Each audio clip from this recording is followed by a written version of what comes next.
Hey everyone, it's Emily here. In our culture, I think we like to believe that we can conquer anything, even our bodies. Tired? No problem. There's espresso for that. Hungry? No biggie.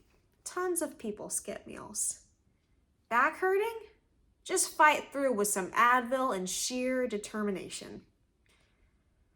When you think about it, the way we sometimes treat our bodies is deeply disrespectful. One of my favorite spiritual authors, Barbara Brown Taylor, wrote this lovely book called An Altar in This World. And in the book, she talks about our relationship with our bodies and the trust that they deserve. In the book, she says, our bodies are prophets. They know when things are out of whack, and they say so. Although most of us would welcome their news about as warmly as the people of Jerusalem welcomed Jeremiah's. We would rather lock up our bodies than listen to what they have to say. Where Christians are concerned, this leaves us in the peculiar position of being followers of the Word made flesh, who neglect our own flesh, or worse, who treat our bodies with shame and scorn. Barbara Brown Taylor says it all in that first line. She says, our bodies are prophets.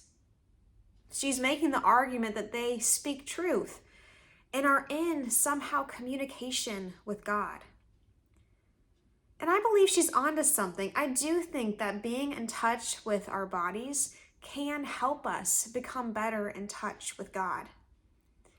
As Barbara Brown Taylor reminds us later in this book, she says that Jesus spent his last night on earth washing feet and sharing a meal, using his body to communicate his love.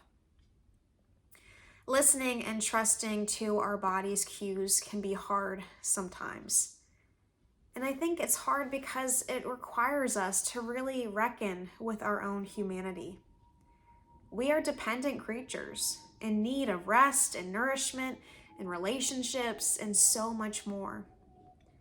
Our bodies and our lives on earth are temporary. They're fragile. And we are dependent upon God. This week, I challenge you to not just listen to your body's messages, but to trust that there is some wisdom there. We might not always understand the messages clearly, but our bodies aren't trying to deceive us. They are on our sides.